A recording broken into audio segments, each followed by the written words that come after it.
বন্ধু স্বর্ণ কিনছি স্বর্ণ আনা লাগিয়া টাক লাগে, টাক আছে তোরা? তো টাক মা কই ভাইবি, আমি ভাতটা মেয়েরা ঘুরি ঘুরা ঘুরা খাই, তখন আমার ব্যবসা বাণিজ্য নাই তো, বুঝস না? আমার বাপে আমারে এই জীবনে কাম কি জিনিস হরাইছে না, বুঝলি? কি আদর যত্ন রে বড় করছে।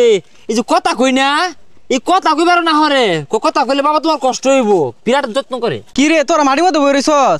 আমি যেদিন স্বর্ণের চেয়ার সাথে না আনি ওদিন তো বই না। ও তাহলে বইতি না? না তাহলে আমরা আর মাটিতে বসে থাকতাম কে? বন্ধু থাক, আমার মনে আগামী 6 মাস আর তখন লগে দেখা হইতো না। কে আমার ক্ষেতের একবার তো নামলে না, আরেকবার দিয়ে উঠতে আইতে 6 মাস সময় লাগে। গেছি না কোনোদিন বাপি যা, আমি যাই 6 মাস পরে দেখা হইব। তাহলে থাক, আমিও যাই গা। আমার গরুগুলা আবার আমি না থাকলে খাই না, 250 300 400 গরু। তুই কারে রেছস কে? তো জায়গা আমিও যাই। স্বর্ণগুলো কোন পর্যন্ত আইলো দেহ লাগতো না?